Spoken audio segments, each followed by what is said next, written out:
Hey everyone, and welcome to another deep dive from Vintage Car Chronicles on Spotify. You got it. Today, we're going back to the 90s. Back to the future. Kinda, yeah. We're diving into the Bugatti EB 110. A legend. A legend, and the cautionary tale. It's a story of ambition, innovation, Oh, yeah. and ultimately financial struggle. Lots of struggle. Yeah. The EB 110, it's a brief, intense chapter in Bugatti's history. Mm. This car, it was born out of a desire to revive the Bugatti brand. Okay. Recapture that spirit of Ettore Bugatti himself. Right. But also simultaneously pushing the boundaries of supercar technology. Wow. So it's a lot to live up to. A lot to live up to. It's almost like this forgotten masterpiece, you know? It is. So let's talk about the man behind this revival. Okay. Romano Artioli. Romano. What drove him to take on such a challenge? Passion. Pure passion. Okay. This guy, Italian entrepreneur, deep passion for cars. He already owned, get this, Ferrari and Suzuki dealerships. So he knew the industry. He definitely knew the industry. But this wasn't just business for him. No. This was a lifelong dream to build the best car in the world. Really? And he wasn't afraid to go all in to make it happen. I can already sense this is a story with some serious ambition behind it. Oh, yeah. So how did Artioli set out to make this dream a reality? He built a team. Okay. He started by assembling, I'm not kidding, a team of automotive all-stars. All-stars. The biggest names in the Italian car world. Wow. Paolo Stanzani, Okay. the engineer behind Lamborghini's Miura and Countach. No way. You got it. He was brought on board. Then you got Marcello Gondini, Okay. the designer of those same iconic Lamborghinis. So we got the Lamborghini dream team going on here. Yes. Yeah. And to top it off, he brought in Nicola Materazzi, He is. the mastermind behind the Ferrari F40. Oh my goodness. That's the dream team. What a pedigree. An incredible pedigree. Wow, that's some serious firepower. I mean, the guy who designed the Countach and the engineer behind the F40 working together on a Bugatti. Together. That's just mind-blowing. And get this, they weren't working out of some dusty old garage either. Okay, so where were they? Artioli built a place called Fabbrica Blu. Fabbrica Blu? State-of-the-art factory. Campo Galliano, Italy. Right. This wasn't just a place to build cars, it was a statement. I see. Designed by a renowned architect. Oh, wow. It was as much a symbol of Artioli's ambition as the car itself. So no expense was spared in setting the stage for this supercar's arrival. Nope. But let's talk about the car itself. Okay. How did they decide on the design for this all-important Bugatti revival? Big design competition. Okay. Some of the biggest names in automotive design submitted proposals. Oh, wow. Legendary figures like Paolo Martin, Giorgetto Giugiaro, Okay. the Bertone Design House, and of course, Marcello Gondini.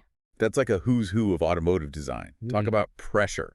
So whose vision ultimately won out? Gandini. Gandini. In the end, it was Gandini's design that was chosen, Okay. but not without some controversy. What kind of controversy? Well, Artioli initially loved Gandini's signature, sharp wedge-shaped design. Right, that's very Gandini. Very Gandini. Yeah.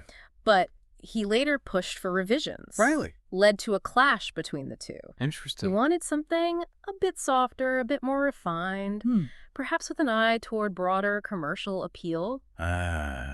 The age-old struggle between artistic vision and commercial viability. There you go. So what did the final design look like?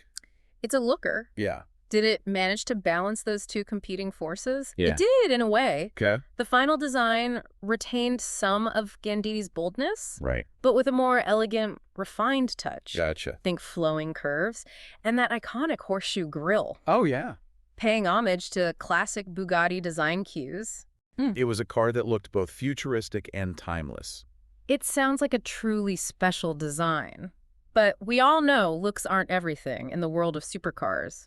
What about the technology under the hood? Tech. Yeah, this was supposed to be the car that rewrote the rules, right? Oh, this is where it gets really interesting. Okay. The EB 110 was an absolute technological marvel, Okay. packed with innovations that were groundbreaking for its time. Like what? It was the first production car to feature a carbon fiber monocoque chassis, Whoa. something previously seen only in race cars and aerospace applications. Carbon fiber in the early 90s. Early 90s. That's incredible. I mean, we take it for granted now, but back then it was cutting-edge stuff. Cutting edge. Wow. And it wasn't just about the chassis. No. They shoehorned a 3.5-liter quad-turbocharged V12 engine into this sleek body. Okay. It was capable of producing a mind-boggling 553 horsepower. Hold on, quad-turbocharged. Quad-turbocharged. That's 4 turbos, right? 4 turbos. I can't even imagine what that must have sounded like. Imagine a symphony of mechanical fury.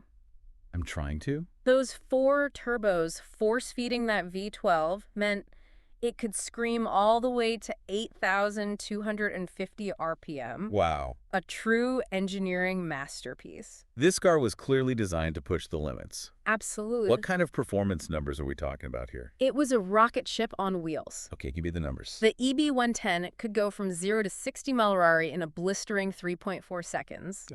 And reached a top speed of 212 mph. That's nuts. Those numbers made it the fastest production car in the world at the time. Wow. And remember, this was in the early 90s when even hitting 200 mph was an extraordinary feat. So not only was this car groundbreaking in terms of its technology, but it was also rewriting the performance record books. It was. With all this hype building, I can only imagine the world was eager to see this supercar in action. They were. What was the reception like? The unveiling of the EB110 was an event befitting a legend. They chose to debut in Paris on Ettore Bugatti's 110th birthday. Talk about a grand entrance. Grand entrance. Cool. There was a parade down the Champs-Élysées. Of course. And a gala celebration at the Palace of Versailles. Fitting.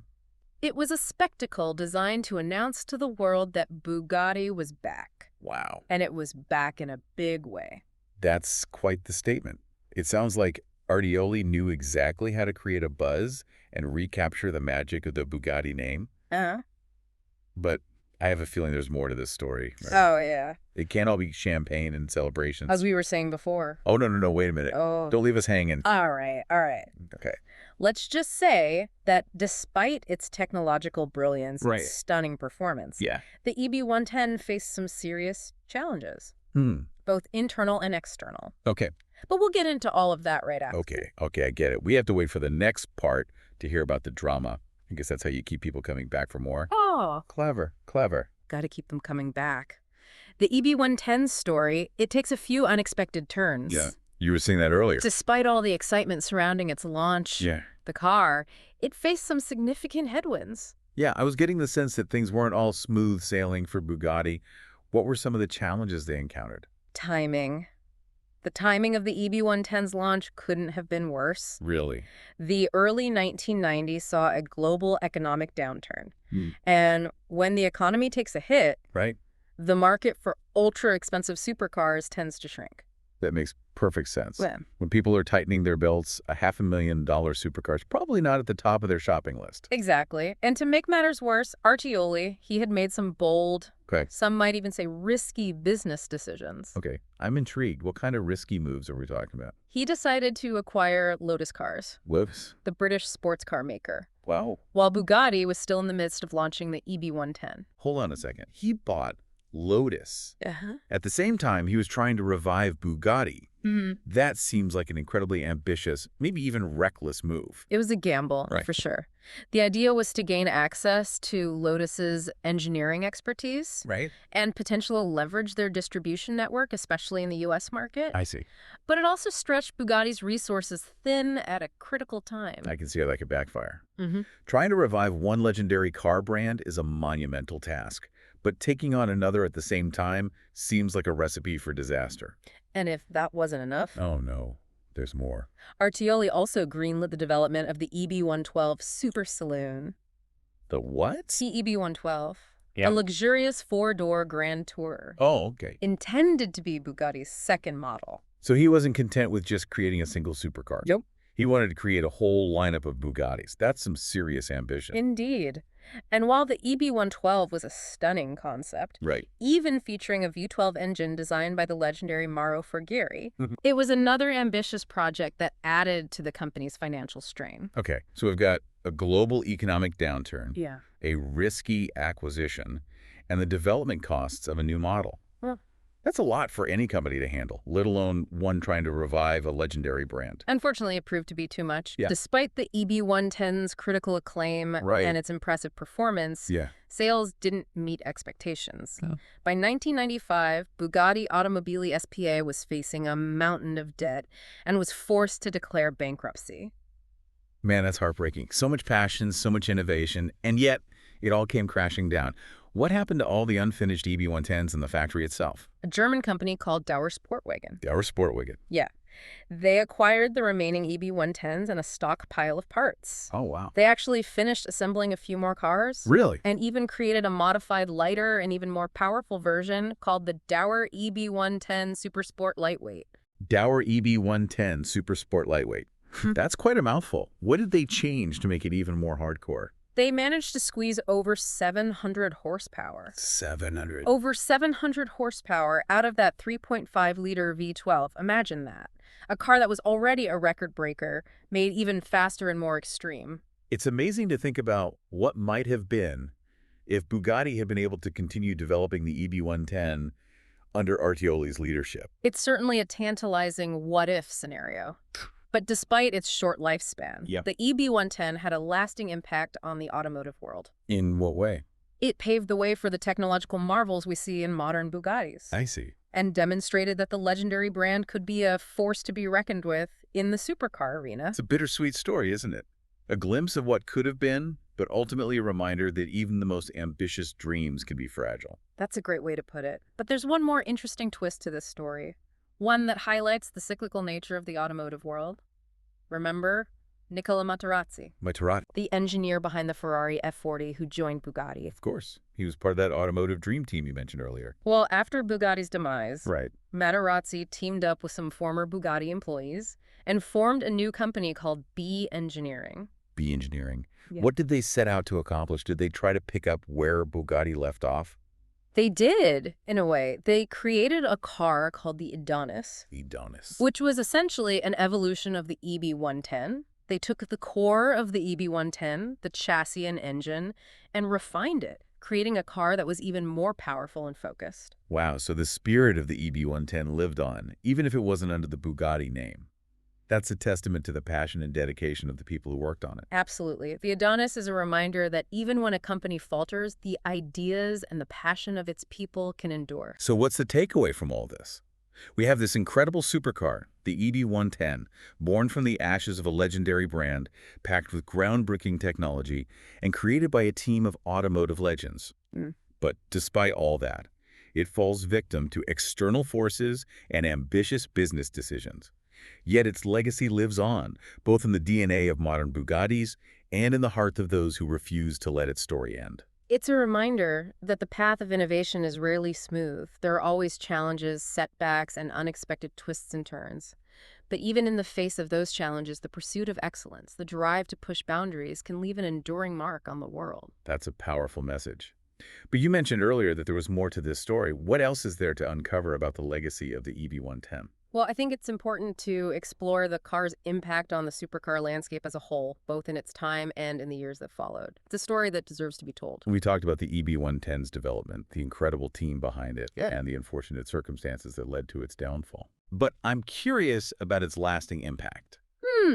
How did the EB110 influence the supercar world? Well, both then and now. The EB110, it was a pioneer in many ways. Okay. Its use of a carbon fiber monocoque chassis, revolutionary for a production car. I see. It was a glimpse into the future of high-performance engineering. So the EB110 was kind of like a test bed for technologies that would later become standard in the supercar industry. Exactly. Interesting. It pushed the boundaries of what was possible and set a new benchmark for performance and lightweight construction. And let's not forget that quad-turbocharged V12 engine. Oh, yeah, that thing. A complex beast. Yeah. But it demonstrated Bugatti's commitment to pushing the limits of engine technology. It helped usher in the era of turbocharged hypercars that we see today. It's interesting to think that a car that was ultimately a commercial failure could have such a profound impact on the industry as a whole. Yeah, sometimes innovation, it isn't always measured in sales figures. Sure. The EB110's influence, it goes beyond its short production run. Okay. It inspired a generation of engineers and designers. Wow. And helped shape the direction of supercar development. That's pretty incredible. It is. I'm also curious about its impact on the Bugatti brand itself. After all, Volkswagen revived Bugatti in the late 1990s. That's right. And they've created some truly remarkable cars. like the Veyron and the Chiron. Yeah.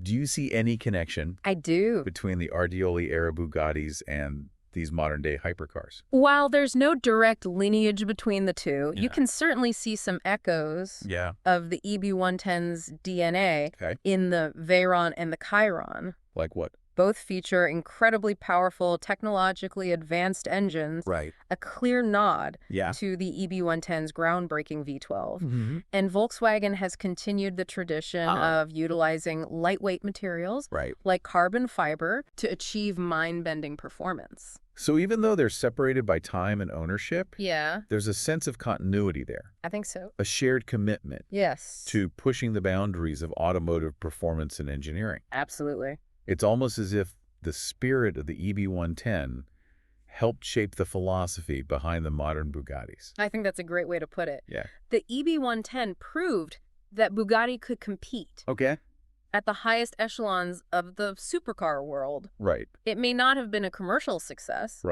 but it planted a seed that eventually blossomed into the Bugattis we know and admire today. It's a fascinating legacy. It is. Full of twists and turns, successes and failures. Absolutely. But I have to ask, what if the EB110 had been a commercial success? What do you think the Bugatti brand would be today? That's the ultimate what-if question, isn't it? It is, yeah. It's impossible to say for sure. Right. But it's certainly fun to speculate. Maybe Bugatti would have remained an independent Italian brand, producing a range of high-performance cars. Interesting. Or perhaps it would have been acquired by another automaker, taking it in a completely different direction. We can only imagine the possibilities. It just goes to show that even a car that didn't achieve mainstream success can still have a profound and lasting impact. Absolutely. Both on the automotive world and on our imaginations. I agree. Well, this has been an incredible deep dive. It has. Into the story of the Bugatti EB110. One of my favorites. It's a story of ambition, innovation, heartbreak, and ultimately enduring legacy. That's right. Thanks for joining us. You got it. For this episode of Vintage Car Chronicles. Thanks for having me. Don't forget to tune in tomorrow. Yes. For another deep dive into automotive history. Looking forward to it. We'll see you then. See you then.